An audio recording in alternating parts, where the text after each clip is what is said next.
Trigger warning. The following podcast contains material that some may find disturbing and or not suitable for all audiences. Instances of violence, sexual assault, murder, and further loss of life are discussed. We want to make you aware, especially since we mostly want this to be a humorous podcast, but we didn't want to blindside you with heavy or unsuitable material. If you are uncomfortable, feel free to skip to our next episode where standard fare will resume.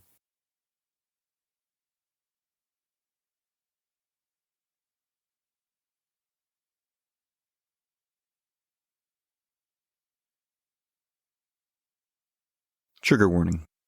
The following podcast contains material that some may find disturbing and or not suitable for all audiences. Instances of violence, sexual assault, murder, and further loss of life are discussed. We want to make you aware, especially since we mostly want this to be a humorous podcast, but we didn't want to blindside you with heavy or unsuitable material. If you are uncomfortable, feel free to skip to our next episode where standard fare will resume. Yeah, it's like there's only 7 stories you can tell, and one of them's Fern Gully. Gentlemen, let's broaden our minds.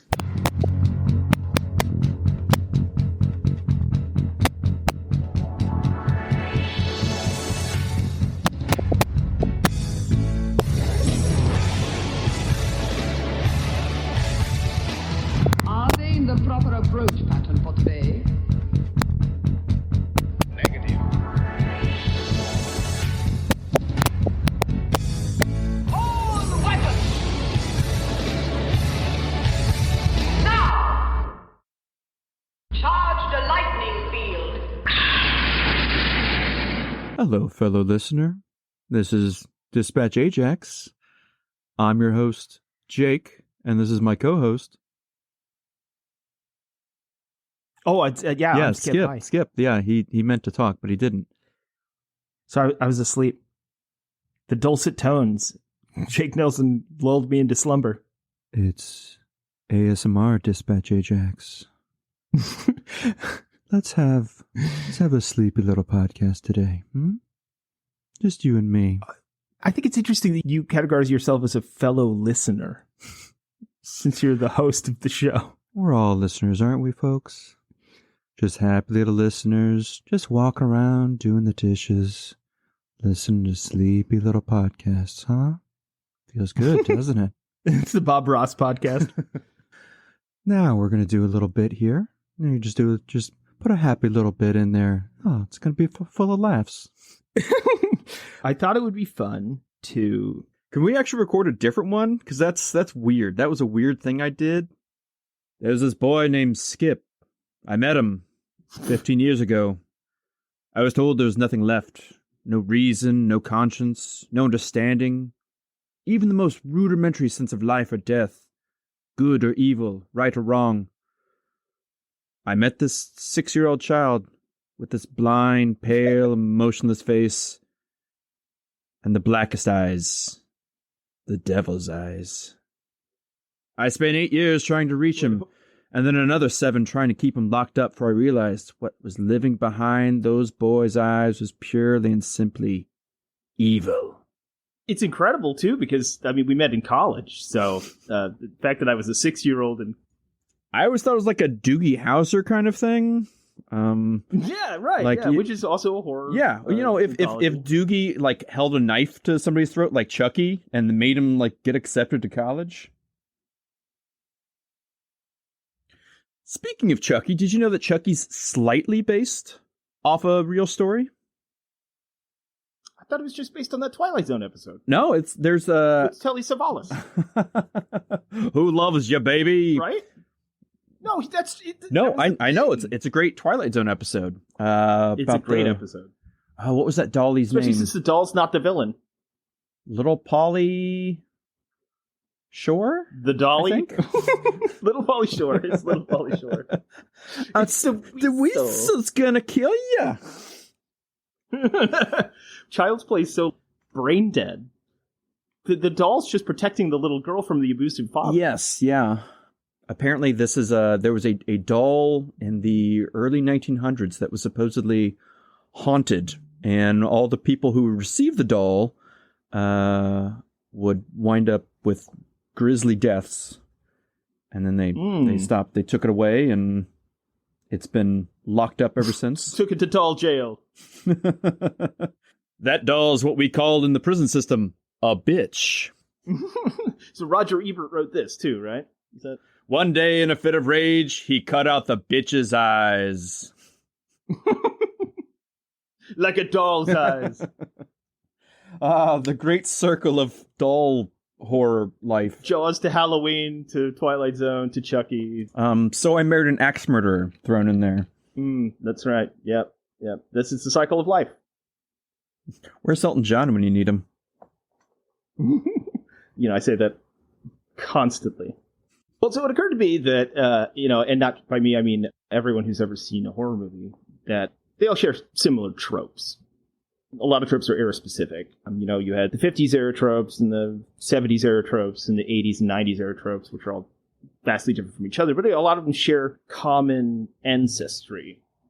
So we thought we'd break down... This is Jake, by the way. Wait. You didn't ever... No, you're Skip. You're Skip talking. I'm Jake. You said my name, though. Yeah, but you're evil. That's why you need to know. I mean, you have to have a protagonist and an antagonist, right? Yeah, that's... I'm Skip, and this is the Shape. I'm the final girl in this episode. So we thought we'd explore some of the origins, some of these tropes, because slashers obviously were a thing long before Halloween, but Halloween kind of like perfected the model, I guess you could say. Well, I think, taking some of those elements from other films and cementing them to then that everything is built off of since. Kind of connecting the dots in a lot of ways. Taking stuff, that you saw in giallo horror films of Italy in the 60s, and then your Peeping Tom and your Psycho and stuff from like Black Christmas or Texas Chainsaw, The Town That Dreaded Sundown, and then kind of solidifying them, and that it became much more palatable and marketable. If you're a certain age, especially, you kind of intuitively get it. The crazy thing, I think, with a lot of these horror tropes that span a diverse number and type of film actually come from not only real events, but a very limited number of real events. And their staying power and their, I think sometimes it's coincidental because it plays on fears that we have as a society, and sometimes it comes from the fact that these were real events, whether you realize it or not. Because it's sort of in the collective unconscious, the zeitgeist of society. Specifically, we discussed the film The Town That Dreaded Sundown, which is a slasher film technically, but it's based on a true story. The Texarkana Moonlight Murder, which were real and kind of created the slasher character that we know, like Michael Myers or Jason. It was based on an actual serial killing spree in the late 1940s, where a killer wore a mask, had sort of like a persona that was created by the media, and killed people in really, really brutal ways that were kind of copied later by people like Son of Sam, Ted Bundy to a certain extent. So the perpetrator of the Moonlight Murders was a man known as the Phantom Killer. And he attacked at least 8 people within 10 weeks, and he killed 5 of them. The first 2 victims he attacked got away. Now, the interesting thing about this, to me, is we all know the trope of it's the people that transgress whatever moral institutions we have are usually the ones that die, right? So if you have sex in a movie, you die. If you're out too late, you die. Alcohol or drug use? Sure. Usually that means you're doomed. If you're making fake passports? Yeah, fake vaccine passports? Yeah. Oh, could we do a slasher film where we're just killing anti-vaxxers? Yeah, totally. There was this weird switch over beforehand. And there are too many horror tropes for us to go into completely in this episode, but some of the main ones we're sticking with are, if you look back, you think about a movie like The Blob, for instance. Yes. Which is a, popcorn, big, horrible popcorn flick. I mean, not horrible, horrifying popcorn flick. It was atrocious. It's actually a great movie. Well, then you have the remake. Boy. Oof. It's one of the first times that you actually have teenagers as the main characters, because before that you had sci-fi horror monster movies and things like that, and usually the adults, a scientist or you look at something like the Thing from Another World, Them, Invasion of the Body Snatchers, Day of the Triffids. Yeah, it's all adults and scientists usually, right? Because they're the ones who explain what's going on. But The Blob is one of the first times that you actually see teenagers as like the main protagonists. They're the only ones who know what's going on. And it's the adults who won't listen to them. Because that's essentially about the time when teenagers became a thing. Yeah. Before a certain era, you were a kid or you were an adult. That's it. There's no in between. And then when teenagers became a demographic, and especially after World War II, when they became a demographic that had money to spend and started actually pushing pop culture, like music and fashion, basically spending money and creating the cultural zeitgeist, that's when you see a shift. Oh, the 50s teenager stuff, like the, Rebel Without a Cause era, like, we're teens and we're whatever, screw society.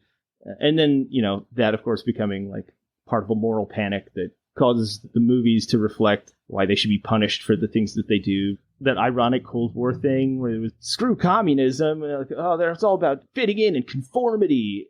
But then like everything that America did was about fitting in and conformity and brainwashing and the entire decade of the 50s. Everyone could be an individual, and as far as Leave It to Beaver would allow it. Right. Yeah, exactly. I mean, look at those hygiene films and like the film reels about etiquette. That's some straight up brainwashing, the kind of thing that they would accuse the Soviet Union of doing. So then you have teenagers for the first time being like not just side characters or reactionary characters, but actually the main characters, starting around The Blob, which is in 1958. Then, and even those sci-fi horror monster movies before that, you always had kids making out in a car, left vulnerable to attack from this whatever monster that came out of the woods or whatever. That was a trope that was used quite often, and it's still parodied today to whatever degree. But that wasn't really a contemporary narrative then. But that trope appeared in films, but the reason it stuck in horror movies was because of an actual case of serial murder in the Moonlight Murders. Because most of the Phantom Killer's kills took place in people's cars, Lover's Lane type murders, where two teenagers or young people in general and their companions parked to make out or whatever, and of course then are attacked. In the case of the first two victims, they were not killed, they actually lived, but that's what sets the stage for that. And of course then people kind of run with that and turn it into a moral panic sticking point, which America always does for some idiot reason, like with sex or drugs or whatever they think Satanism actually is. Because it's not really a thing. There really are no Satanists. They're just kind of libertarians. There are Satanists. There are no actual... Yeah, but not like really that really believe the Dark Lord or whatever. I'm sure there are some that see it as more than just a figurehead of their cultural idealism. The Satanists who are like kidnapping kids and the reason for satanic panic in the 70s, that's not a thing. In 80s, yeah. No, it never happened. Other than the current Democratic Party, obviously, Oh, of course, yeah. Obviously. No, because I've read the Protocols of the Elders of Zion, so obviously I know it's true. Basically, between February 22nd, 1946 and May 3rd, 1946, there was a series of attacks by the Phantom Killer. First two victims, Jimmy Hollis and Mary Larry, lived. All right, just have Mary Larry. Marylarey. Who would do that to a child? I know, it's terrible. Mary Larry. That's one of my things. Like I always said, if we had a kid, we could never name it with a vowel that sounded like Y. Because like my mom, her name was Terry. She was Teresa. And so she started going by TJ when she married my father because it'd be Terry Harvey. And that sounds awful. It's not good. But the true rhyming of a name, you just can't do that. Can't do that. You don't do Jake Lake, or Barry Harry. Actually, that sounds kind of cool. Jake Lake kind of sounds cool. Like a hard-boiled detective. Jake Lake took you to the lake and he had his way with you. Well, see, if you're hanging out with a dude named Jake Lake, do not go to the lake with him. That's what I'm saying. Because either he's really, really lame, he's obsessed with the lake because that's his name, or he's going to kill you. I mean, there's no two ways about it. But I mean, he's very attractive, so maybe it's worth it either way. Projecting much? He's also the star of the football team, and he gets really good grades. He's really hunky. And everyone likes he's got a lot of friends. His pants are really tight and it's nice. We're getting into different territory with that. So those two survived, and their account is horrible. It's a really harrowing tale. It's really awful. It involves sexual assault and attempted murder. If I remember right, Jimmy Hollis suffered multiple skull fractures and was hospitalized for weeks. The first actual double murder was Richard Griffin and Polly Ann Moore 4 weeks later. Then there was a series of successive ones, but most of them were either in a car or a couple of them were in their houses. And when he started escalating. But this is where you start to see a lot of these tropes take shape. So a lot of the whole like moral panic stuff about teenagers or young people in cars, like possibly doing something unsavory, being killed as a result, starts to take shape because of these events. And then other tropes based on how these murders escalated started to form. One of the double murders, or at least attempted murders from Moonlight Murders, happened on Friday, May 3rd, 1946, shortly before 9 p.m. Virgil Starks, a blue-collar dude who had a 500-acre farm in Texarkana, sat after work listening to the radio. While his wife is in her bedroom lying on the bed in her nightgown, she heard something in the backyard and asked Virgil to turn down the radio. Seconds later, while Virgil was reading the newspaper, 2 shots were fired into the back of his head from a closed double window 3 feet away. So he stalked them outside their window, saw their routine, and planned a murder accordingly. Katie didn't hear the gunshots, but she did hear the sound of breaking glass because it would have been broken plate glass back then.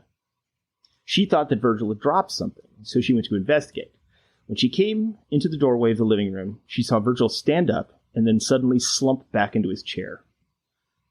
Yeah, she saw blood, ran to him and lifted up his head, and then realized he was already dead. The second shot killed him instantly.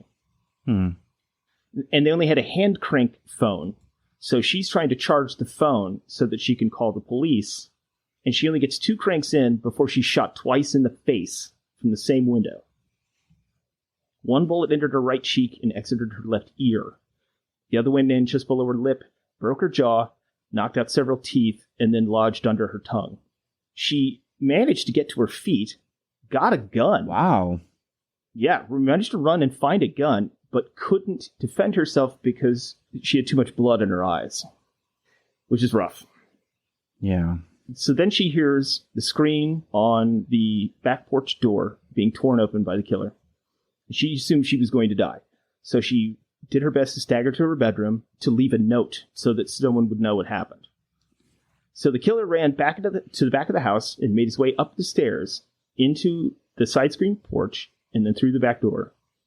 She heard him coming through the kitchen window, so she turned around and ran through the dining room, through the bedroom, down the hallway, into another bedroom, and then into the living room and out the front door. And we know all of this, not just from the story, but she left a trail of blood through the entire house, which was easy to follow. Yeah. In one account, it was referred to as a virtual river of blood and teeth. That's fun. So she was barefoot and still in her nightgown. She ran across the street to her sister and brother-in-law's house, but no one was home. So she ran 50 more yards to a neighbor's house. He finally answered the door. She said, "Virgil's dead," and then collapsed. The neighbor shot his rifle into the air to get everyone's attention, and then another neighbor went to get his car, and the whole family took Katie to the hospital, and then she was so delirious and had been shot in the mouth. She felt guilty for needing help and gave one of her gold teeth to her rescuers because in her delirium thought that would be appropriate payment. Okay. We got a lot going on Yeah. here. So she had lost a lot of blood, but her heart rate apparently remained normal, and she was thankfully stabilized in the hospital and was questioned by the sheriff. Of course, the newspapers print a story. The headline was "Murder Rocks City Again, Farmer Slain, Wife Wounded." The sheriff came back and once again tried to get more information, and she discounted almost everything that was written in the article because it was just clickbait garbage. So apparently they had printed that her husband Virgil had heard a car outside their home several nights in a row, stalking them, kind of like Michael does in Halloween with Laurie. But apparently that wasn't true.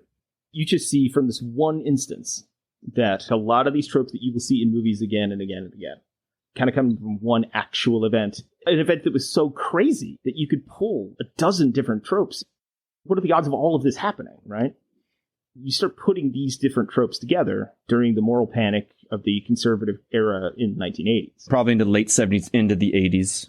Yeah. Yeah. Young people making out in their car, stalked by some serial slasher, the attempted murder, the stalking at their house. And then the 80s galvanizes this.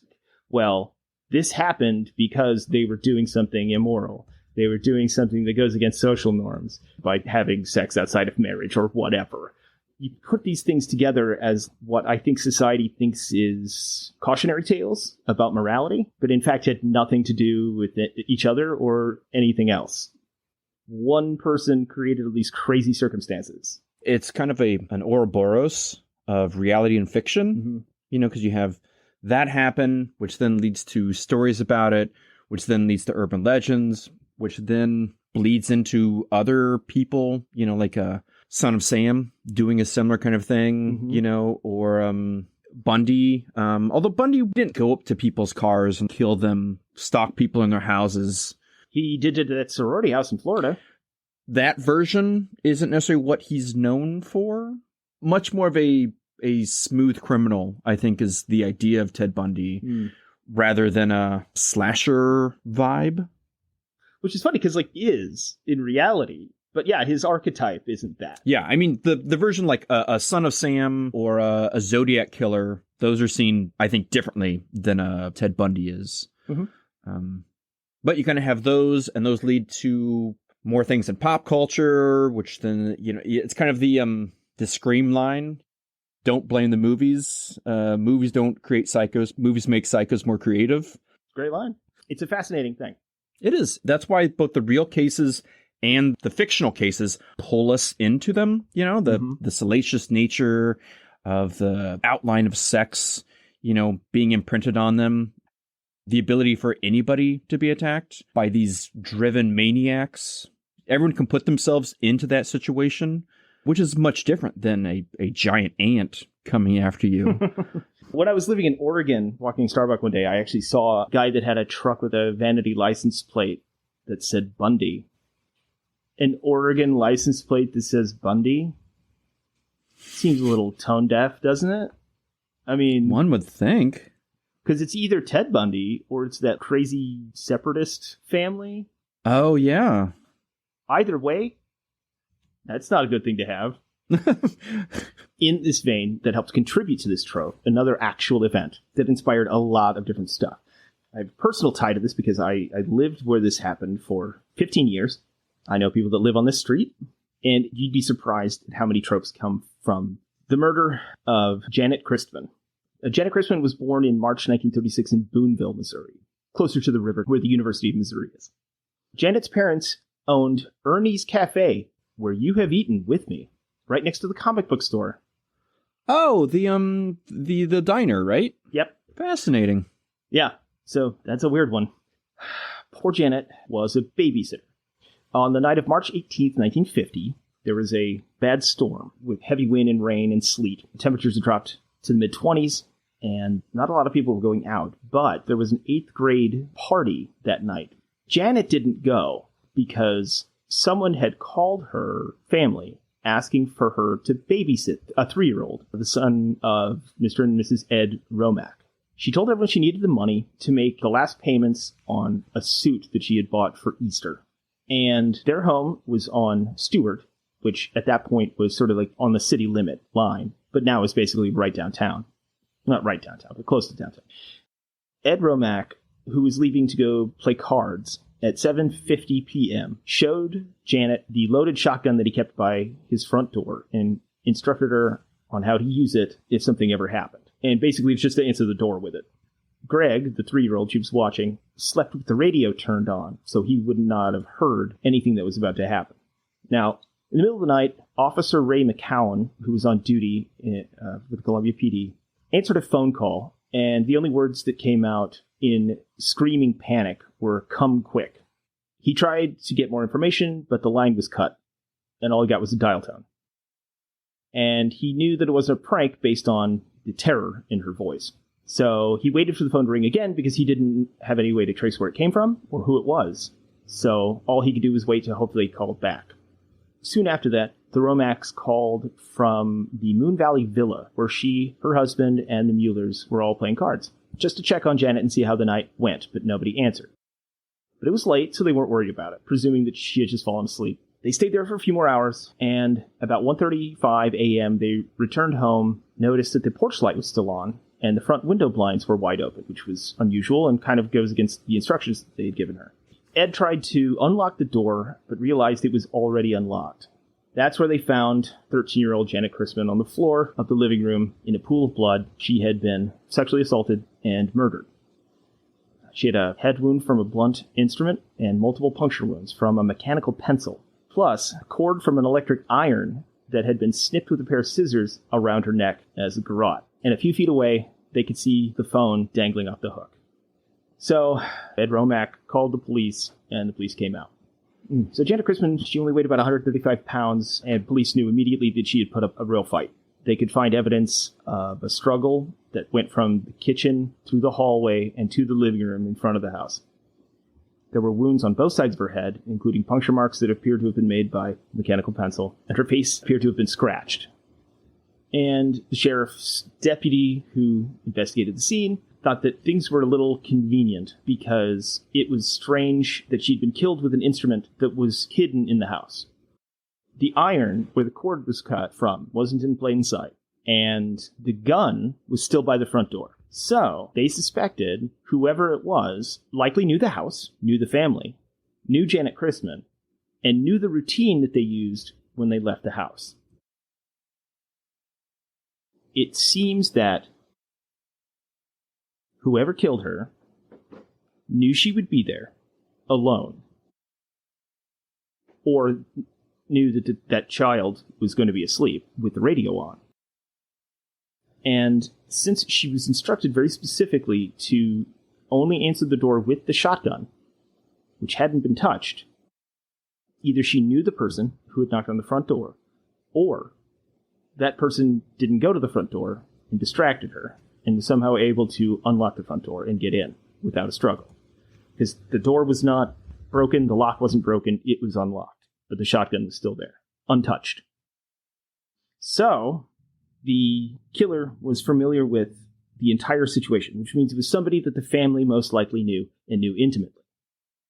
Also, disturbingly, there had been another similar murder in 1946, it was a bad year, 2 blocks away from the Romack home. A girl named Mary Lou Jenkins was strangled with an extension cord. They didn't think that was similar? They didn't put those 2 and 2 together? Now, CPD, in all of their glorious wisdom that stands to this day, did charge a black janitor at the university who was mentally challenged, IQ about 70. They coerced a confession from him, prosecuted him. He recanted. They refused to retract it, and he was executed. So, that's fun. What was his name? Floyd Cochran. Floyd Cochran. They blamed it on Floyd Cochran. That he'd done both killings. And basically, there had been reports of Peeping Tom incidents, a string of rapes, all in that just couple block radius, over that 4-year span between 46 and 50. They blamed it all on Floyd Cochran.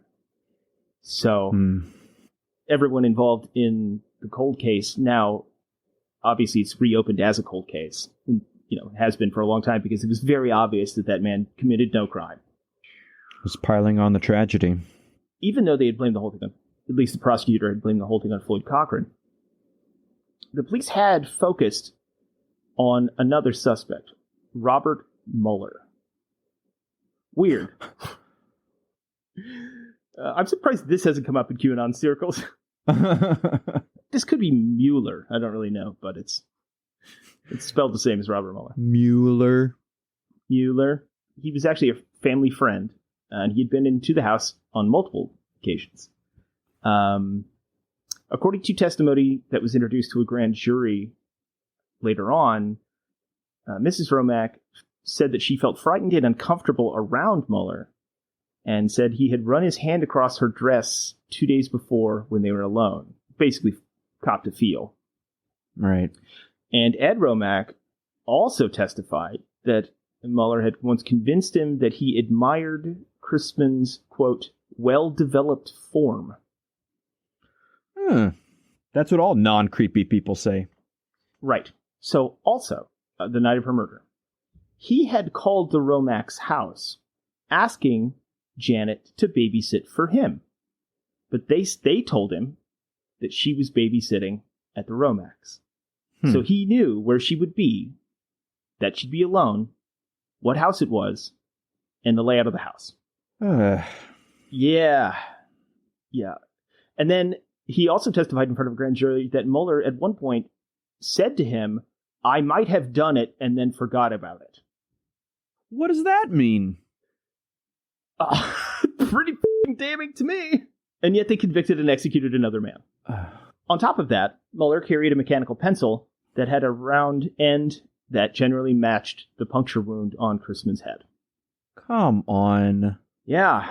But then there was a bunch of legal stuff. They had given him a lie detector test without alerting his attorney, so that was problematic. They didn't have an arrest warrant for him, but they still took him into custody and then took him to Jeff City to get the lie detector test, which that's also a problem because he was under the impression he was under arrest. Yeah. And on May 24th, the grand jury did not return an indictment. Instead, they just criticized the police and the sheriff's departments for not working together. So the report said, quote, in the opinion of the grand jurors, much of the effort expended has been wasted and dissipated because of the failure to correlate the information available. So basically, they knew better and they still f***ed it up. It goes on to say that it blames, quote, petty jealousies, and it fueled a, quote, almost complete lack of cooperation between various law enforcement agencies. So, that's good. So, immediately afterward, Mueller joined the Air Force and moved away. He tried to sue the sheriff's and police departments for violating his civil rights, but lost the case and died a free man in 2006 at the age of 83. Yeah, it's a terrible story. It's a really, really, really, really horrible story. And obviously nothing will ever come of it. They will never figure it out, I'm sure, since everyone involved is dead. But this horrible and tragic event that's so brutal and gruesome, you can see where the horror tropes come from here. Yeah, I mean, that's a distinct starting point for the kind of the legend of the babysitter. Mm-hmm. You know, being attacked, you know, oftentimes stalked and toyed with by the perpetrator, which you've seen in so many things like Black Christmas or The Sitter or distinctly When a Stranger Calls in 1979. That's when you get, you know, the have you checked on the children? The call is coming from inside the house. Inside the house, yeah. Which is a natural evolution of that. But, you know, a lot of those things, it's often... Again, some roving sociopath who's a drifter just out to it's out to kill for killing's sake. But unlike, you know, most actual human tragedies, it's mostly people that they know. But it's a terrifying concept because it's usually again a babysitter tends to be, you know, someone a teenage or, you know, in their young 20s.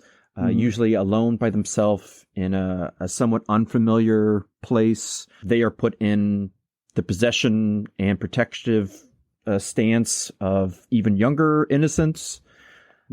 So it's an easy target for older, stronger people to attack and play with.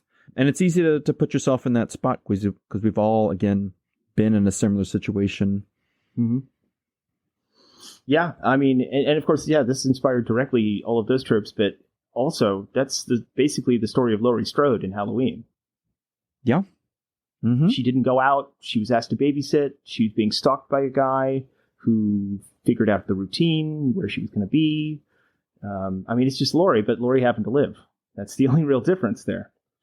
So I mean, it's kind of the archetypal story in that sense. Like almost all slashers, like in amalgamation with other tropes, come from this one story, and it's really sad.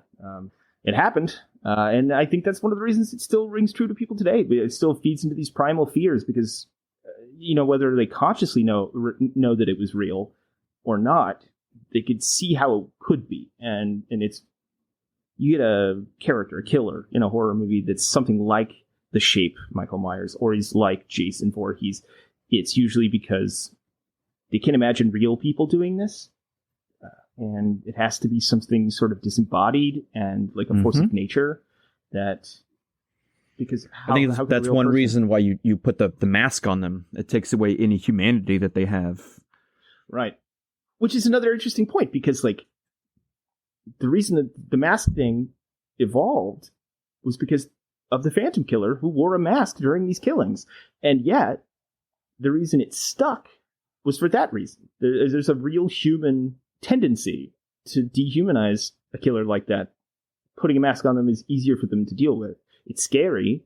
It's even more scary than a real person. But at the same time, they're so scared that it could be a real person, they have to detach like that. It comes from a real place. I mean, and yeah.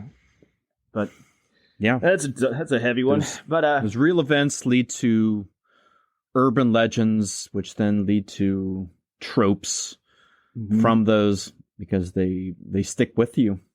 Which brings me to another interesting one. Another one that inspired a huge swath of tropes is, of course, the serial murder. Well, I don't even say serial murders. The crimes of Ed Gein. It's a good way to put it. Right, because there's a good chance he was not a serial killer, but everyone puts him on that shelf. But he really wasn't, though. He's just kind of a creep. It's become kind of a ubiquitous term for these horrific human monsters, but whether these people actually never killed anyone, like a Charles Manson, whether they killed someone all at once, like a lot of people in a certain setting, those are mass murders, those don't count. But a lot of people you're just labeled those things because you're of such deviance and such atrocity. And then you have spree killers, which were very different. A completely different thing. It's the difference between like BTK and, I don't know, like Bonnie and Clyde, you know what I mean? Like, those are completely different tropes, but they're a thing, and other people have done the same thing. Of course, Ed Gein, a shockingly large number of horror tropes came from Ed Gein, who was not even a serial killer. He admitted to killing 2 women, but in actuality, he was a grave robber, a mama's boy, and insert joke there, I guess. Right, exactly. He was we need to get into it. I mean, if we're talking about Ed, necrophile, I think, kind of, maybe. Or was that more ritualistic than it was sexual? I'm not really sure. It's tough. Then you're getting into the psychology that's behind what he's doing and why he's doing it. It's how can you truly explain? Yeah, and so the evidence of Gein's crimes were so much more horrific than the actual crimes he committed that I think people had a hard time believing he wasn't a serial killer, or at least what we would call later a serial killer. In 1957, hardware store owner Bernice Worden went missing, and the last person that was reported seen with her was Ed Gein. If I remember it, he was like a local handyman, just did odd jobs and gigs for money. So he was the main suspect, and he was arrested. And when authorities searched his house, they not only found Bernice Worden decapitated, but a smorgasbord of human remains, manipulated and adorned ritualistically, including skulls as bedposts, trash cans, and chair cushions made of human flesh, 9 preserved vulvas in a shoebox, leggings made from legs, a belt made out of nipples, and face masks made from female corpses. Now, he did admit during questioning to murdering Bernice Worden and bar owner Mary Hogan, who he killed in 1954. But it turns out the rest of the body parts were actually just stolen corpses from local cemeteries. His ultimate goal in this whole exercise was to make a bodysuit made of human flesh to resemble his mother, so he could once again be inside his dead mother. Mark me down for a no, please. Ed Gein wasn't actually a serial killer by any real definition, but his crimes inspired, well, there's a controversy about whether or not it inspired Psycho directly, because the novelist who wrote the book actually lived only 35 miles from Ed Gein, but he had nearly completed the book when Gein's murders came to light. He was noted as saying that he was shocked at how closely his character resembled Ed Gein. Which, I mean, come on. I mean, I'm just going to say it inspired Psycho. We'll leave that for people to decide, but it also became the foundation for Texas Chainsaw Massacre, Silence of the Lambs, a movie called 3 on a Meat Hook, which is exactly how it sounds, Deranged, and a Cormac McCarthy book, Child of God. So the true horrors of this world come not only from the waking moments, but also from the unknown terrors in the dark. Such it was for Wes Craven, who was inspired to create the killer nightmare of Freddy Krueger in Nightmare on Elm Street by all too real and all too deadly experiences. He had heard stories of refugees in the 1970s escaping the genocide of the Killing Fields. A particular story that caught his attention was that of a young Cambodian man who had come to America with his family. He was plagued by nightmares and PTSD. He was suffering such vivid night terrors that he refused to sleep. He told his parents he was afraid that if he slept, the thing in his nightmares chasing him would get him. He was assured that the nightmares were not that unusual and he shouldn't be so terrified. But he didn't buy that, and he started staying up, refusing to sleep. His family and doctor grew concerned and began to give him sleeping pills to induce slumber. He had a coffee pot in his room to stay awake, and nobody knew quite what to do. Finally, one day, he was watching TV with his family, and he fell asleep on the couch. They saw him asleep, let out a sigh, brought him up to his room, put him to bed, pleased that he had finally gone into the night. Unfortunately, sleep would take him in all too real a way. Soon thereafter, they heard his screams, and they found him thrashing his bed. They ran to call for the ambulance, but by the time they got to him, he had died. He was a youngster having visions of a horror, that of his time in Cambodia. This particular case came from an article in the Los Angeles Times, which served as some of the original source material for Wes Craven. That article noted that 104 men, with an average age of 33, had mysteriously died in their sleep. Now this all comes from an outbreak during the 70s and 80s of a syndrome that affected Southeast Asians. A lot of them were refugees trying to It's called the CIA. It'll get you. Unfortunately, a lot of them, they weren't able to worship properly due to the guerrilla war in Laos with the United States. The Hmong people, an ethnic group which mainly lives in southern China, Vietnam, Laos, Thailand, and Myanmar, they believed that if they did not worship properly and perform the proper spiritual rites, the ancestors and spirits of the village wouldn't be there to protect them in their sleep, and thus evil spirits would be able to attack them. These attacks induced a nightmare that leads to sleep paralysis, and they would feel a great weight on their chest. Some of these people who were spread out over the United States, they wanted to get a shaman who would come and protect them, but many of them never had access to the shaman. That's why we need shaman care for all. People shouldn't pay for shamanic care. It should be for everyone. Hmong people believed that rejecting the role of becoming shamans and helping them into sleep, that they are... No. That line. I'm just going to delete that. I thought you said Atomic Shamans, which is like the greatest name for a band we could ever have. Atomic Shamans is killer. Headlining Dispatch Ajax. In a medical journal, an author suggested that the Hmong people didn't die by their own beliefs in the spiritual world, otherwise known as nocturnal pressing spirit attacks. There are different ways of saying this all throughout Southern Asia. In Indonesia, It's a Dijuton, which translates to pressed on in English. In China, they have the Bai Gui Ya, which translates to being crushed by a ghost. In the Dutch, it's pronounced Nachtmerrie, with nightmare, but also the Mary comes from the Middle Dutch, mare, an incubus who lies on people's chests, suffocating them. Mm-hmm. This phenomenon is also known among people of Laos, who say that malign spirits, pronounced Da Chua, and they also take the form of a jealous woman and would sit on people. Now, a lot of this is folklore, but unfortunately, there is an actual physical thing that is killing these people. Sudden unexplained nocturnal death syndrome, or SUNS. Yeah, it's also considered sudden arrhythmic death syndrome, or SADS. It's what they call them. Oh. This syndrome was reported in the Southeast Asian countries. The condition could often be recognized by people falling asleep, making loud groans, and showing signs of difficulty in breathing or labored respiration before becoming rigid and dying. Just out of nowhere. This happens mostly in people of Asian descent, particularly Japanese and Southeast Asian heritage, most acutely of the Hmong peoples. It also occurs 8 to 10 times more often in men than women. One of these versions of this, SADS or SUNS, is called Brugada syndrome.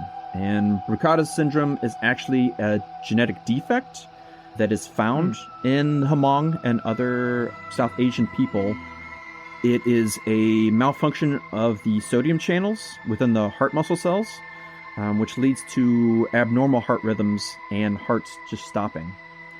That is a believed version, a cause of some of these SUNS and SADS, but honestly, no one really knows. And it seems to have been a thing that continues to happen. You can't get medication for, and that doctors can see you for. But apparently, post 70s and 80s, a lot of people coming from Cambodia, they would have these nightmares that either would help lead to the SUNS or be the cause of it. So these true horrors affecting these people, escaping those horrors, but taking their life when they're at their most vulnerable point, which I think is something that Wes really dug into and used for Freddy Krueger. The idea of just, when you're asleep, you have no defenses. And unfortunately, it was these real-life deaths that sparked his brain with that. So it sounds like that it's a combination of the centuries-old phenomenon of sleep paralysis, succubus, incubus, alien abduction, shadow people sometimes, and a genetic disorder, sort of mixing with folklore. Yes. The research on that, it tends to kind of focus more on one or the other, but I think it's a combining of the two, where it's the gray in between that's, one leading to the other, or... It's the grays in between, yeah. Oh, God, I hope it's not the grays. Jake, there's a fire in the sky. Did you know? I don't wanna. We're coming up on a communion, brother. I don't want to believe. Yeah, but it's funny that you go from that to a child molester with razor hands. Well, I mean, it's taking just one idea. So there's an example that I looked into that I didn't really get into. So the original writer of Scream came up with the concept. He wrote a 16-page draft because he had seen this serial killer in Florida killing college students, doing some awful things to them. Like, he would torture them, rape them. One woman, he did that, left, thought he forgot his wallet, so he went back to the woman's apartment, decided to cut her head off, put it on a mirror looking at her body. He had read these stories, and then he had went up to write, and he saw that his window was open, and he was like, oh, what if someone got in? He wrote a short little bit, which is essentially the first bit of the film of Scream, that then got turned into a bigger film that was all a discussion on the tropes of horror films. Right. But it didn't start like that at all. Yeah, I mean, that all came later, and actually was a lot in the script. Because a lot of people, they think, oh, this is kind of Wes Craven's idea. A lot of other people were given that option to make that movie, and they just didn't get it before it. A lot of people still to this day don't get it. Yeah. That's why Scary Movie exists. Which was the name of Scream originally. Oh, no! It's so meta that they don't even know how meta they are. Yeah, these real-life events that just kind of spark one line of thought, and that can go in a completely different direction. Honestly, it's probably much better that Wes decided to do this weird child molester with knives for fingers who, fights people in their dreams, other than the horrors of genocide of displaced people. Yeah, if you want to watch a good take on that, watch The Terror season 2. I haven't seen The Terror season. I liked season 1. I liked that one a lot. I actually thought it ended better than season 1. Okay. It takes place in the Japanese internment camps in World War II. Really? Yeah, It's got George Takei in it, which is awesome. It's all about not an Oni, but a different kind of ghost. Fascinating. No, I'll have to check that out. Yeah, I like season 1. Talk about a show that nobody talks about. Most likely an asteroid that crashed billions of years ago. It's finally thawed out, and it's attacked a research team in Antarctica. Finally. You researchers. So the killer clown thing and fear of clowns in general has been a trope. But really, it's a modern trope, but one that has really old roots that are kind of universal. It's just kind of galvanized in recent years for various reasons. Basically, since forever, the idea of a clown or a fool or a jester, they've been in society since we've had society. They're kind of a way of creating satire and parody and talking about, in a humorous way, the ills of society or the things that are going on without breaking these social mores that exist. So they get away with stuff. They get away with critique. They get away with parody. They get away with slapstick violence and things that normal humans wouldn't be able to. This comes from an author named Wolfgang Zucker. He points out that a clown's appearance and the cultural depictions of demons and other infernal creatures, like the chalk white face in which the eyes almost disappear, the mouth enlarged to ghoulish size, it looks like the mask of death. So you've got that visually. And then a professor of psychology, Joseph Derwin at California State University, Northridge, pointed out that young children are very reactive to a familiar body type with an unfamiliar face. And so there's some sort of correlation to the uncanny valley that we experience now with AI and robotics. And in addition to that, like I was saying, clown behavior is antisocial. We all sort of accept that they can get away with things like slapstick violence, or when it was a jester, poking fun at the king, even though that would normally get you killed, he was the one that was supposed to make light of it, and he was allowed to do so.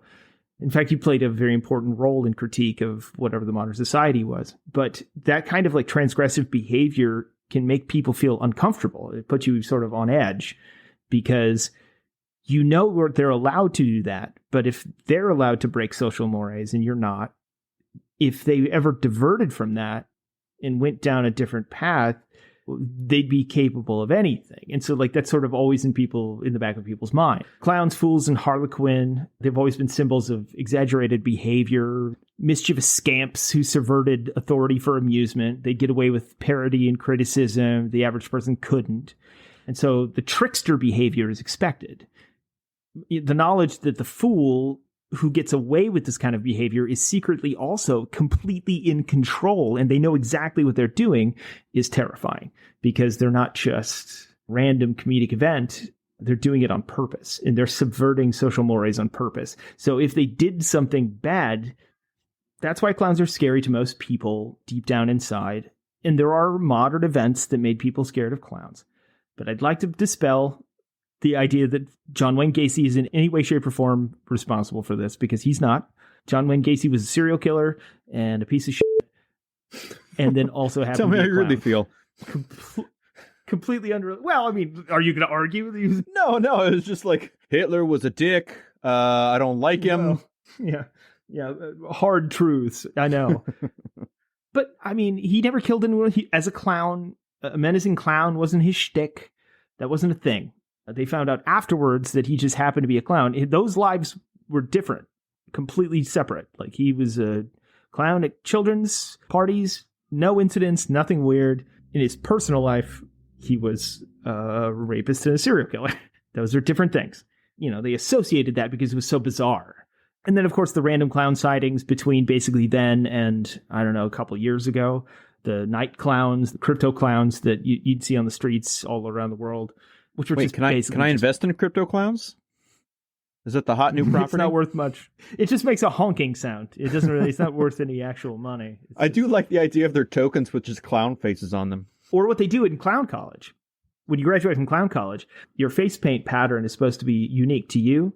And so when you graduate, you have to paint your face paint pattern on an egg, and then they put that on a shelf forever. And that's like for your everyone who's ever. And then they sell it as an NFT. It's too physical to be an NFT. You can't. That's not what NFTs for.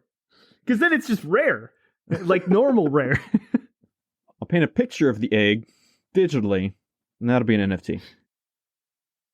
That's the whole thing behind clowns. But here's a really, really, really interesting story. Ever heard of the Sandown clown? Yes.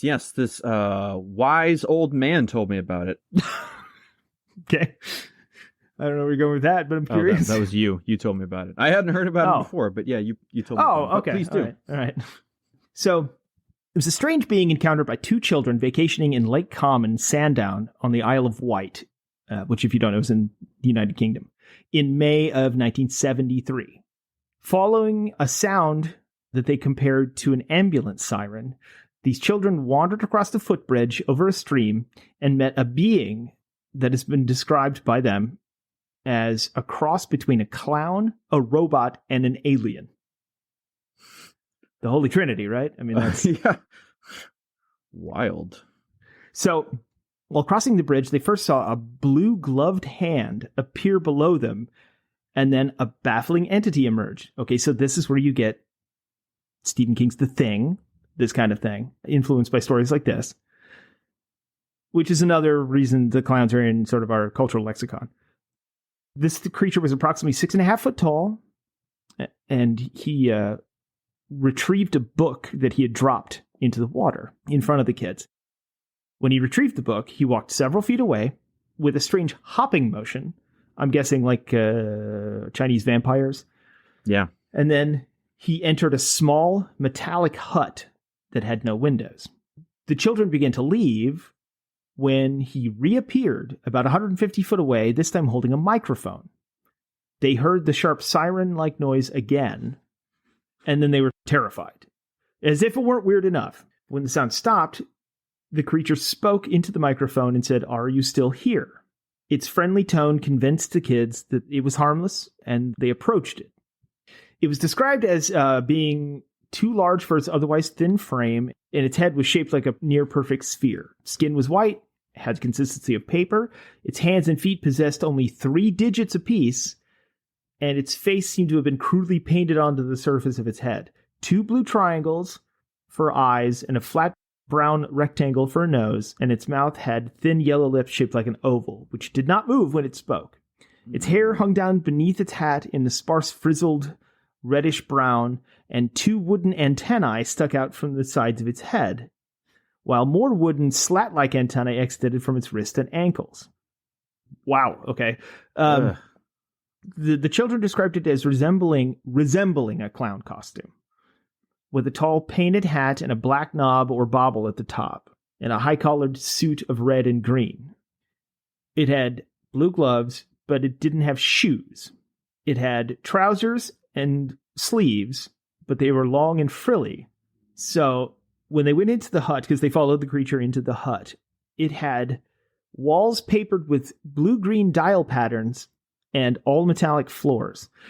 It contained rough wooden furniture, similar to table and chairs. The clown thing told the children that it was frightened of humans and would not defend itself if it were attacked. It claimed that it drank water from the stream after, quote, cleaning it, and gathered wild berries which it ate in an odd manner, they said, by thrusting its head forward and somehow moving the berries back and forth between its eyes and then down to its mouth. Not really sure how to visualize that. It could write in English using a pencil and paper, and when asked what its name was, it responded, Sam, all colors. Okay.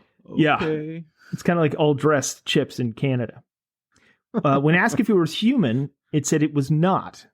When asked if it was a ghost, it said, well, not really, but I am in an odd sort of way. They talked to these kids for about a half an hour, and then they walked home to their parents, told their parents this story, told everyone they knew of this story, and for the rest of their lives insisted that this story was real. Even the British, at the time it was Bufora, even the British sort of move on, investigated it. Cops investigated it. Nobody found anything. Nobody found anything out of the ordinary. But these girls swear that this happened to this day. And I do think that this has to be kind of, at least even subconsciously somewhere, an inspiration for things like It and other scary clown archetypes. Yeah, it's so good. I guess my main question of all of that is that you're having this conversation with this interdimensional alien clown robot alien thing.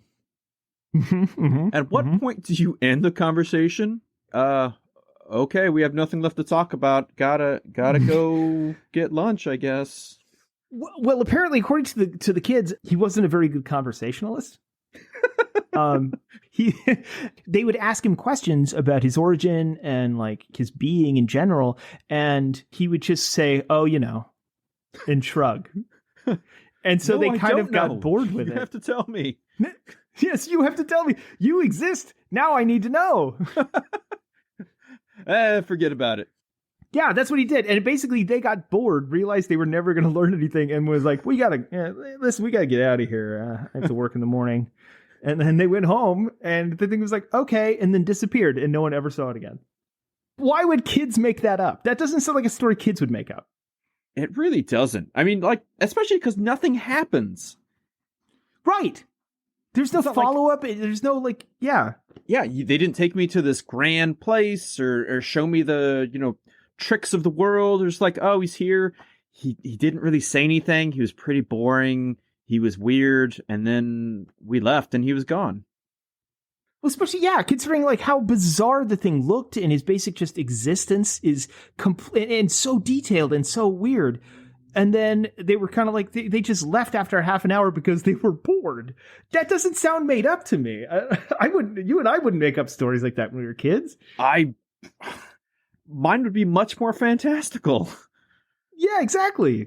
I think one of the reasons that it's like stood out for so many people is that it doesn't make sense that these two girls made it up. Now, one of the theories is that phenomenon, the shared hallucination, which it may or may not be a thing. But I mean, it's easy to sort of like hype each other into things. But then in that scenario, you would think that the hype would just get higher. Like you'd get more. Like it would be more fantastical. Oh, he took me on the ship, and like. Well, that's what happens with those those things. It's like, oh, we saw a fairy, and then that fairy like turned our clothes pink, and then we got on this giant toadstool, and we went into the fairy kingdom. It's not just like, oh, he just kind of stood there and he couldn't hold a conversation, and he was kind of boring. Right. After all these interesting things about him, he ends up being boring is not a way that a child's story ends. Yeah. That's a weird one. That's a weird one. But that was the more, because the killer clown thing is bullshit. It's not really a thing. It's a lot of other things. I thought it'd be funny to look into that one, which I did think influenced some other, like Killer Clowns from Outer Space and It. There is a thought out there in, the wild conspiracy, paranormal world that clowns are actually some type of tulpic being from another universe or dimension. That's why we don't really know exactly where they came from or started, and that they prey on our fears. Since this is probably the coolest thing you did research on for this whole thing, Jake, why don't you play us out?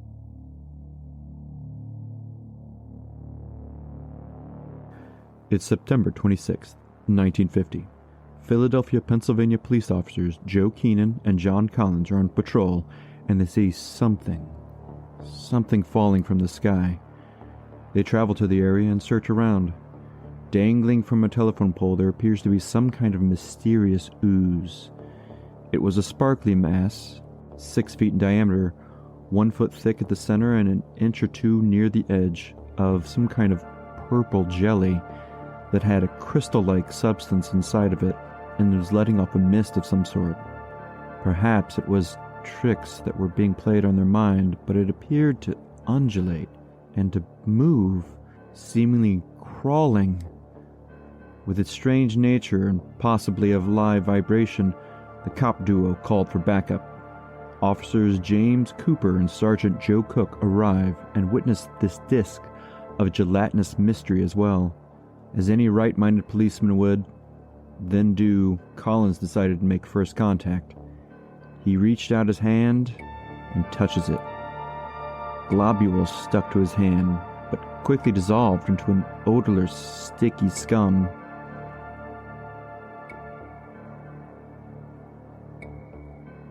As with the goo retrieved by Collins, the rest of the globs seemed to disappear entirely in about 30 minutes after the cops' first sighting. The following day, the men in blue addressed the local media, claiming what they saw was indeed a living thing, possibly from outer space. Following its discovery by the Philadelphia police, both the FBI and U.S. Air Force were called in to investigate the quote-unquote flying saucer that had crashed and dissolved without a trace. The incident made a number of headlines at the time, too. The story was distributed nationally by the Associated Press, though no explanation was ever presented as to the origin of the substance or whether the officers had misinterpreted the situation. Now we jump to the mid-1950s, where Jack Harris, a former vaudevillian and aspiring film distributor, is trying to further break into the movie biz. Struggling to find an engaging element for the monster movie he wanted to make, he asked his friend and fellow Pennsylvanian Irvine H. Milgate for assistance. As they talked that evening, the skeleton structure of a meteorite crashing down outside of Philadelphia containing a mystery space jelly evolved. While the connection could never be confirmed by Milgate, Harris, nor the further screenwriters of Theodore Simpson and Kay Lineker, no denial was ever put forth, and it is easy to see how these men might have drawn inspiration from the bizarre events a few years earlier. The discovery and description within the film eerily matches the real-life account, and that's not even mentioning that it was written by, filmed at, and starred mostly Pennsylvania locals, all of which probably had heard the story as well.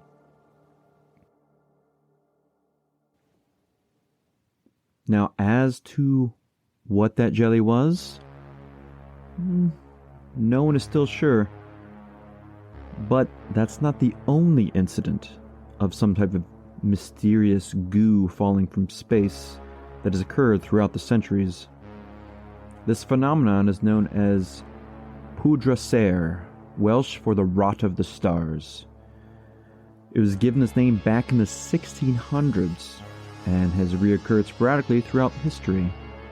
This happened in Tasmania, Scotland, as well as Texas, and other places. Cut that last bit out. It's also gone by many different names, such as star fallen, star falling, star jelly, star shot, star slime, star slough, star slubber, star spurt, and star slutch.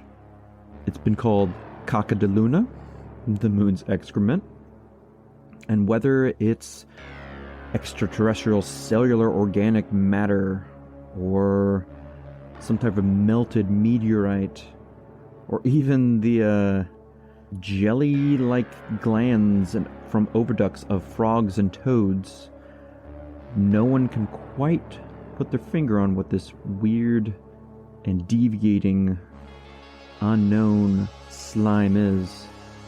But it was strange enough to inspire not only these filmmakers, but generations henceforth. That's all I got. I don't know. Blob out.